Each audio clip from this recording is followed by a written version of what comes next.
What do you know about the decision to give Draymond Green an indefinite suspension by the league?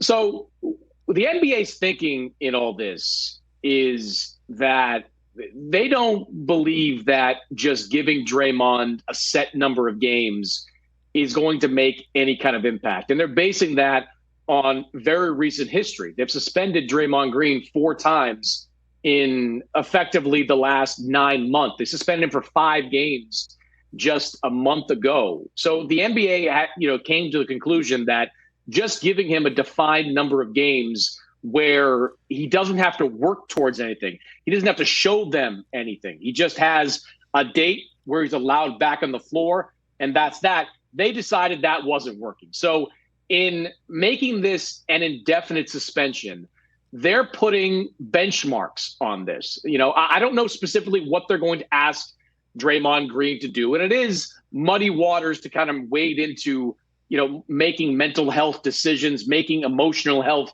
type of decisions. But the NBA is going to want to see some things from Draymond Green before they allow him back on the floor. That's why it's my belief, and this is more just a belief than anything the NBA is telling me at this point, you're going to exceed 10 games with this suspension before we ultimately see Draymond back on the floor. Any idea how Green is taking this?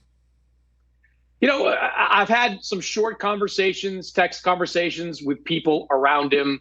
I would imagine he's frustrated by the indefinite suspension, but I think he's going to do what he has to do to get back on the floor. I mean, look, Draymond knows that what he did was completely out of line. That's why he was immediately in the media room after the game trying to do some damage control, apologizing. You didn't hear him apologize to Rudy Gobert in the aftermath of that incident. He apologized to Jusuf Nurkic. He did get defensive, though, about this idea that this was similar to what happened with Gobert. With Gobert, he made a bad decision to go in there and jump on him.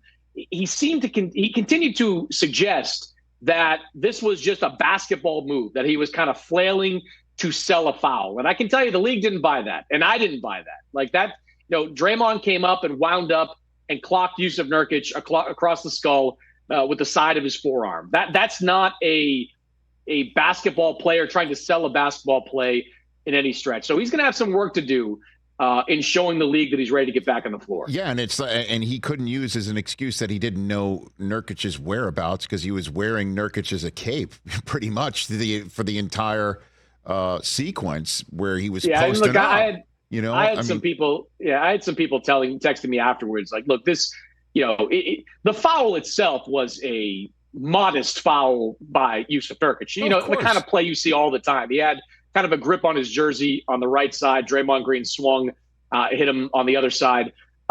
What people were texting me after the game was, look, Nurkic was kicking his backside in all game long. Like, there was more the frustration that probably had to do with that than anything was happening specifically in that moment. Right, and then to say as well that I'm apologizing for it because I didn't mean to do it. If I meant to do it, I would be unapologetic, which is something that if my 5-year-old said, Susie and I, my wife and I, would sit him down or her down and say, what are you saying? Like, there's a certain thing called remorse and respect and what have you.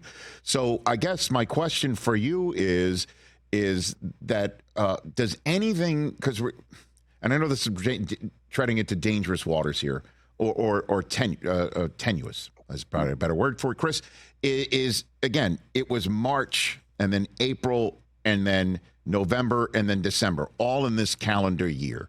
And the Jordan Poole incident that went without him being suspended by his own team. Again, I don't know all the details right there. Is there anything that's happened with Draymond Green to cause this string of acting out in ways that are one shocker after another, Chris? It's really hard to say because I don't know of anything specific going on in the life of Draymond Green that would trigger something like this. I do think that the frustration level within Draymond Green has to be at an all-time high for a couple of reasons. One, the Warriors are not very good. Like, they have been healthy for most of this season, and they have not been very good. 10-13 on the year.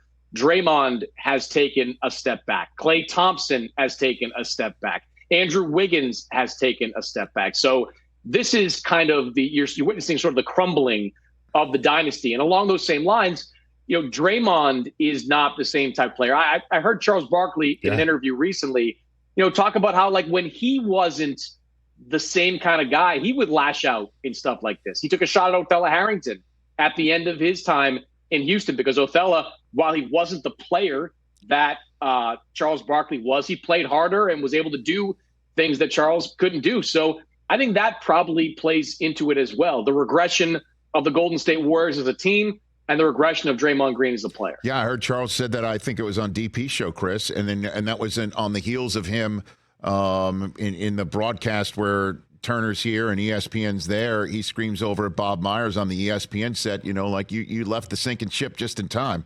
And I'm sure Draymond hears that, and I'm sure that all sinks in that spot, when he's getting frustrated.